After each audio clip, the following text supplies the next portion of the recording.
de base, qui est sur le livre de Jean, le chapitre 4, le verset 23.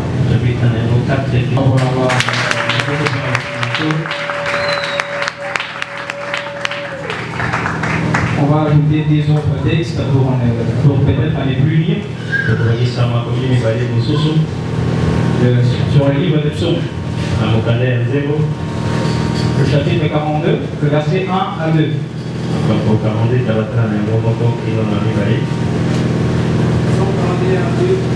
Au chef de chant, parti des fils des Corée, comme il dit subir après de oiseaux, lokola beach azali koloka posa na nzela ya mai ainsi mon âme soupire après toi, ô Dieu. lolenge moko molema na nga eza na posa nsima na yo nkolo. Un dernier verset, Psaume 104, verset 1 à 4. Jembo 104 tabatana yango moko kilo na 4.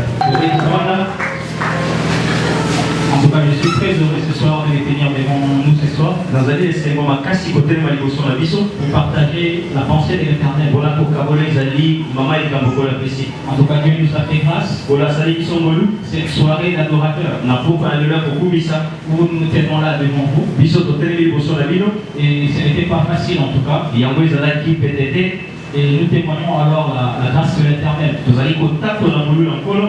Voilà pourquoi ce soir, je suis très heureux en tout cas.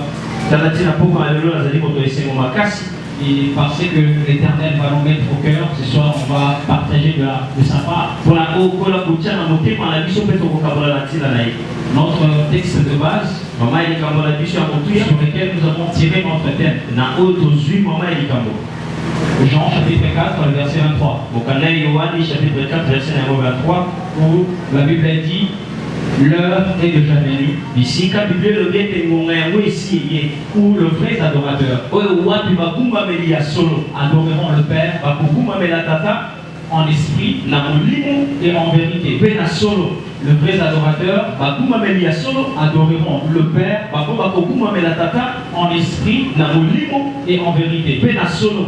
Il y a quelque chose que je voudrais dire avant d'abord de commencer à parler de vrais adorateurs. eloko moko na ngi naloba yambo nalobela bagumbameli ya solo C'est comme la base de notre prédication de ce soir. eza lokola moboko oyo etiami ya liteya na biso ya mboka lelo.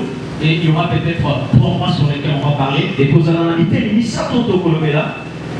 Le premier point, eteli ya liboso ce sera, on va appeler ça la base. tokobenga yango oyo etiami moboko La base de notre prédication de ce soir. moboko ya mateya na biso ya mboka na lelo. C'est quoi l'adoration? Tout simplement. kogumbamela ezali nini? Nous sommes bénis ce soir pour adorer le Seigneur. On appelle ça une soirée d'adoration. toye na mboka na lelo mpona kogumbamela kolo ebiangami pokwa ya kogumbamela. Mais il faut comprendre quand même c'est quoi l'adoration. esengeli na yo soso na yango ezali nini? Vous savez bien, nos chrétiens ebele na bakristo savent très bien ce qu'il faut dire pour chercher des démons. bayebaka nini oyo esengeli koloba mpona kobengana demona. Savent très bien ce qu'il faut dire pour envoyer des feux aux sorciers. bayebaka nini oyo esengeli koloba mpona kotinda moto epai na bademona. Mais une vraie intimité avec le Christ, kozala na bosomo kati na nkolo on les reconnaît par un adorateur. wana bayebaka ngo na moto akogumbamela. On les reconnaît par la qualité surtout d'un adorateur. bayebaka yango na motuye ya moto azali kogumbamela. Voilà pourquoi dans Jean chapitre 4, le verset 23, elolenge wana na mokanda ya yohani chapitre 4 verset nango 23 Christ parle expressément en disant kristo azali koloba boye que le vrai adorateur, bagumbameli ya solo oyo ya il solo martèle. Il martèle en disant le vrai adorateur. wana apeti moboko bagumbameli ya solo. Donc il marque une différence sur la qualité de l'adoration ou des adorateurs. atie bokeseni kati na bato bakogumbamela to bagumbameli. C'est-à-dire que nous tous, en un lieu réunis pour adorer, bato nyonso na esika moko basangani mpona kogumbamela nous pouvons adorer. tokoki kogumbamela. Mais nous ne serons pas tous de vrais adorateurs. biso nyonso tokozala te bagumbameli ya solo. Ça c'est une évidence. yango ezali solo. Et c'est par cette expression na lolenge wana ya koloba que Christ voulait dire ouvertement nde kristo azali koloba na pole nyonso que l'adoration kogumbamela a un secret. Et c'est lui qui détient le secret d'une vraie adoration. C'est celui-là qu'on appelle un vrai adorateur. Voici ce que nous avons posé comme postulat, comme base,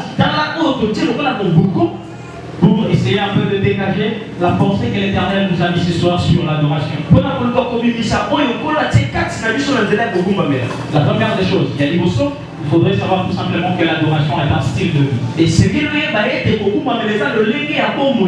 En parlant des styles de vie, qu'est-ce que je pourrais dire par là?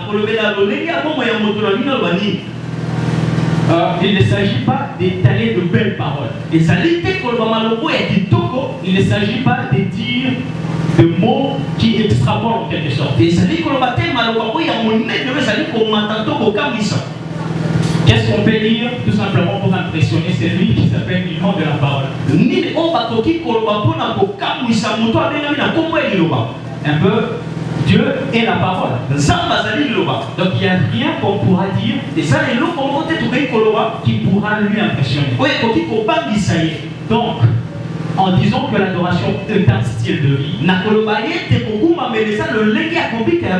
qu'est-ce que je veux dire par là? Je veux dire tout simplement que l'adoration ne s'invente pas. L'adoration ne se crée pas. Mais l'adoration, c'est toi. C'est toi la personne qui veut adorer. Tu es l'adoration. C'est-à-dire que ton style de vie détermine la qualité de l'adorateur que tu es. Ta manière de te conduire dans le lieu sacré, ta manière de te conduire dans le lieu d'adoration détermine la qualité de l'adorateur. Voilà ce que je voulais un peu dire sur le style de vie d'un vrai adorateur.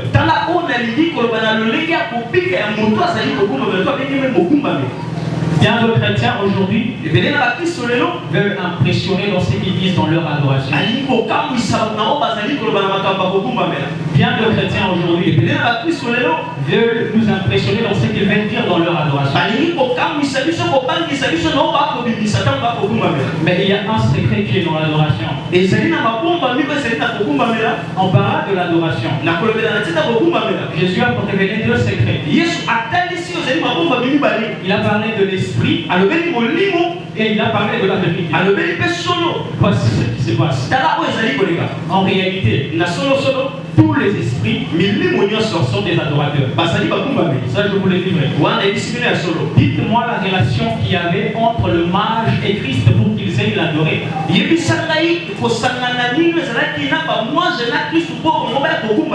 Ils sont allés l'adorer tout simplement parce qu'ils étaient des esprits. Et ils ont reconnu un autre esprit qui est supérieur. D'après le principe que nous disons tout simplement, l'inférieur se souvient au supérieur.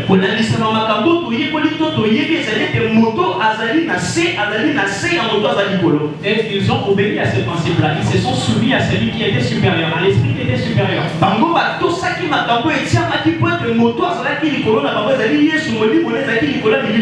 Voilà pourquoi ils ont parlé du roi qui venait des maîtres. J'étais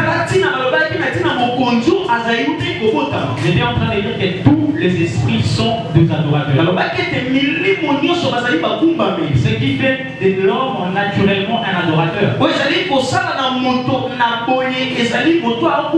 Tout simplement parce que l'homme est une entité spirituelle qui agit dans un corps physique. C'est-à-dire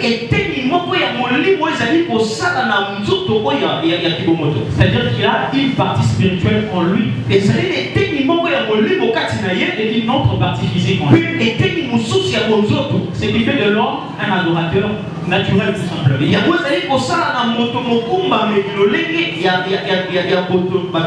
Mais le secret maintenant de la vraie adoration. Je disais que tous les esprits sont des adorateurs. Mais tous les esprits ne sont pas de vrais adorateurs. Le mage peut peut-être adorer Dieu, ou peut-être adorer le roi qui le sait. Mais il reste à vérifier si cette adoration était véritable. Comment découvrir que cette adoration est vraie ou fausse ou corrompue en d'autres termes? C'est tout simplement par l'esprit qui agit derrière. C'est tout simplement par l'esprit qui agit derrière. Cela veut dire quoi? Lorsque nous adorons Dieu, lorsque l'autre esprit adore Dieu, lorsque les esprits impurs se présentent devant Dieu, ils peuvent aussi l'adorer.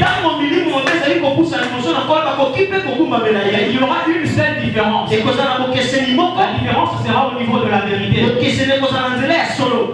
ne connaissent pas la vérité. Eux ne savent pas s'adapter à ce qui est vrai. L'esprit qui agit derrière détermine la qualité de l'adoration.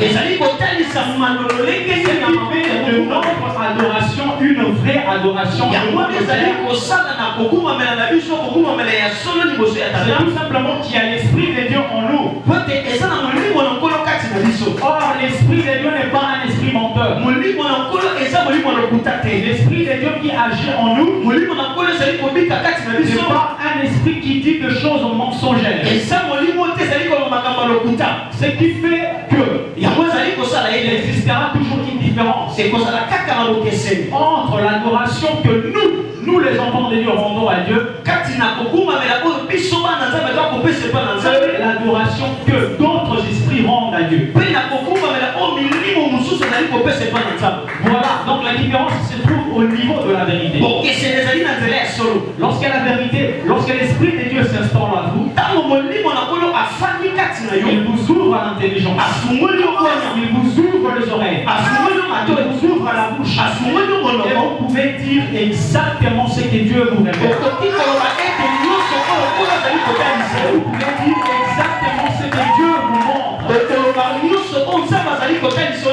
Quant à eux, il y a une différence. Il y a une illustration dans la Bible. Dans les livres de Job, voilà, le diable qui était en train de parcourir la terre. Et Dieu lui pose la question. D'où viens-tu? Voilà la réponse qu'il dit. Et il oublie que c'est lui qui lui répond là. Et l'omniprésent. Il lui dit que je viens de parcourir la terre. Pour donner l'impression de celui aussi qui peut être partout. Alors en réalité il ne l'est pas. Voilà. Alors que la Bible nous dit, à son aspect, dans l'aspect de Dieu, même les abîmes, il lève le main pour rendre Dieu. Et voilà que c'est lui qui est puissant, c'est lui qui est grand, se présente devant lui, mais lui, il continue à présenter en quelque sorte ses incapacités comme si c'était des capacités.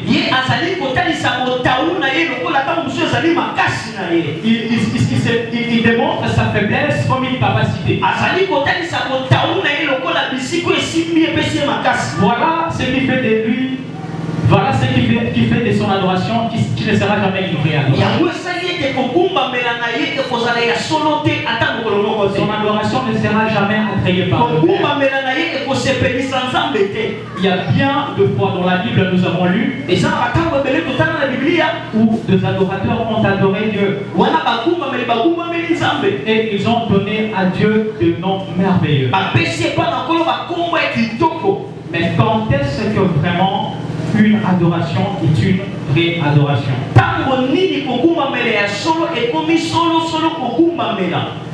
Vous voyez, avec Dieu, il y a un secret. La Bible dit, il faudra que Dieu, et c'est lorsque nous venons chercher Dieu, il faudra qu'il se laisse révéler. Il peut être là, on le cherche, mais on ne le trouve pas. On le cherche, et aussi longtemps qu'il ne s'est jamais révélé. cité. On ne comprendra jamais qu'il est Dieu. Et lorsqu'il se révèle, voilà ce qui nous pousse maintenant dans l'adoration. Dieu prend deux aspects. Des aspects qu'il prend. Il peut être le trône de gloire, tel que le dit dans Jérémie.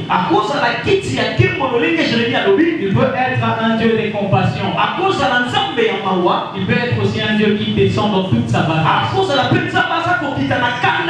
Il descend pour détruire les ennemis. Maintenant, toutes ces qualités de révélation, tous ces aspects dépendent de la manière dont nous sommes en train de l'adorer. Cela veut dire quoi?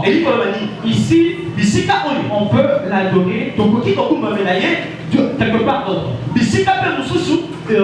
Ils peuvent l'adorer, mais il ne se manifestera jamais dans un même aspect. Ici, il peut se révéler comme un Dieu qui guérit. Parce qu'il y a un frère malade qui a adoré un Dieu. Et Dieu s'est révélé comme un Dieu qui guérit.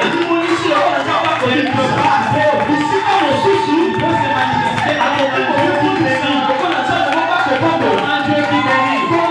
Parce qu'il y a quelqu'un qui était en manque. Il a invoqué Dieu. Il a adoré Dieu. Et Dieu s'est révélé à lui comme un Dieu qui guérit. Dieu prend des aspects comme ça. Et voilà pourquoi ce soir, j'avais voulu passer ce message sur l'adoration. Et il y a une dernière chose que je voudrais dire sur ce que nous devons savoir aussi sur l'adoration. Un vrai adorateur, et c'est lui qui se présente au lieu de l'adoration. Il se présente au lieu de l'adoration. Le lieu de l'adoration, c'est le lieu que Dieu lui-même indique. Il a dit à Abraham que tu vas m'offrir ton fils. L'unique que tu as sur l'île de montagne. Quand Abraham arrivé sur le lieu, il dit à ses serviteurs, moi et mon monde nous irons à cela veut dire tout simplement les lieux de l'adoration est indiqué par Dieu. Et lorsque c'est indiqué par Dieu, au préalable, c'est significatif à sa présence. Il a appelé Moïse sur Sinaï. Son silence n'a pas signifié son absence. Il était bien là. Il a convoqué son peuple. Il a convoqué Moïse.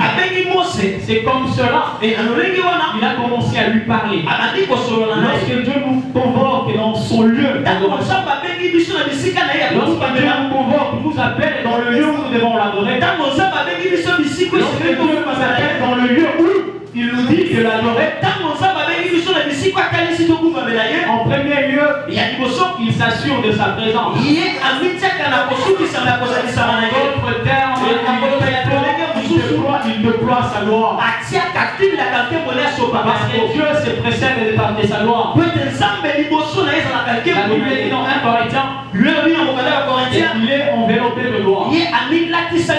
Lorsqu'on est enveloppé, avant d'arriver, ce qui m'enveloppe doit d'abord arriver. Ce qui veut dire que là où Dieu est présent, la puissance de sa gloire et sa gloire déployée sur nous nous impacte. Nous impacte. Rappelez-vous de ce qui s'était passé avec Moïse. Il était appelé par Dieu. Il a parlé avec Dieu. Mais en descendant de sa il n'a pas pu être observé par Dieu. Parce qu'il était impacté par la gloire de Dieu. Voilà pourquoi je voudrais dire à quelqu'un ce soir,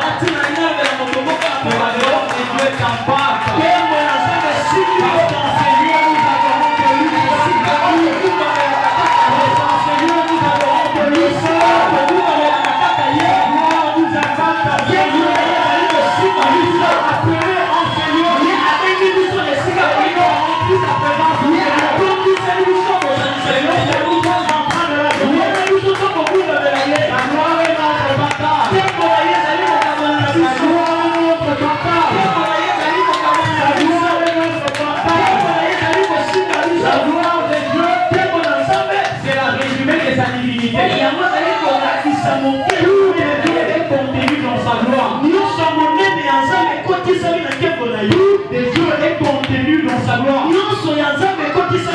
Lorsqu'on cherche Dieu, de n'importe quelle façon qu'on pourra le chercher, en réalité nous cherchons sa gloire. Parce que sa gloire contient tout de lui. Lorsqu'il nous déploie sa gloire, il nous laisse toute sa divinité à sa disposition. Il nous laisse toute sa divinité à notre disposition. Et là nous sommes ceux maintenant qui ont l'autorité sur le monde spirituel. Plus rien ne résiste. Plus rien se tient devant nous. Plus rien s'oppose à nous. Que l'Éternel nous bénisse pour la fin de la mission.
Merci pour ces fils.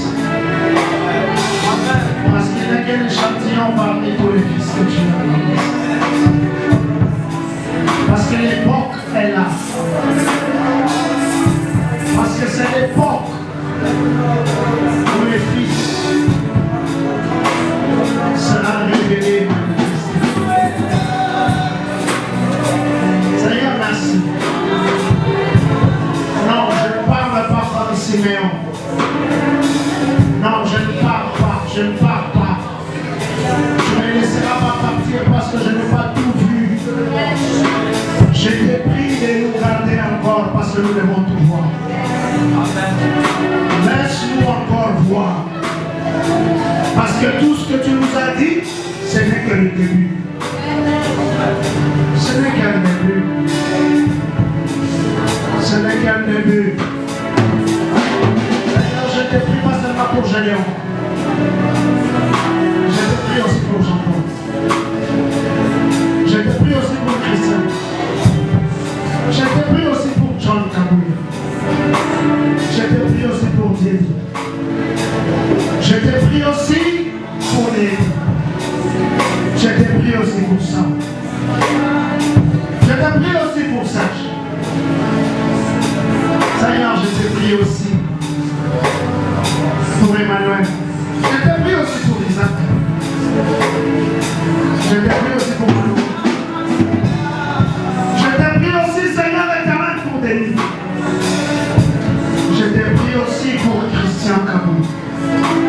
Je te prie aussi pour Christian Kabou. Je te prie aussi pour Bénédicte. Je te prie aussi, Seigneur, pour Merveille. Je te prie aussi pour ça. Je te prie aussi pour Kétia. Je te prie aussi pour Enoch. Je te prie aussi pour Présent. Je te prie aussi, Seigneur.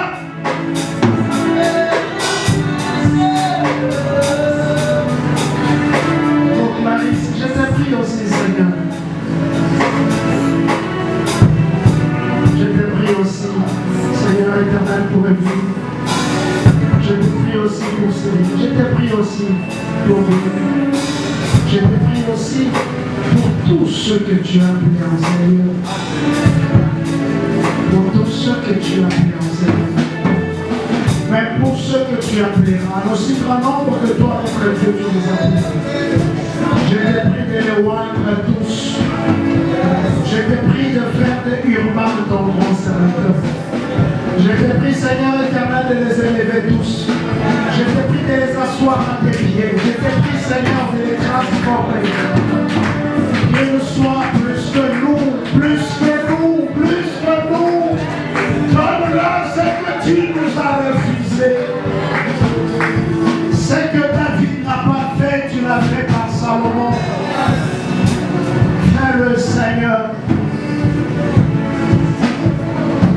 Cache nos incapacités par l'accomplissement de tes promesses dans leur vie. Que ce que nous n'avons pas eu, qu'ils les aient, qu'ils les fassent, qu'ils soient des colonnes dans ta maison.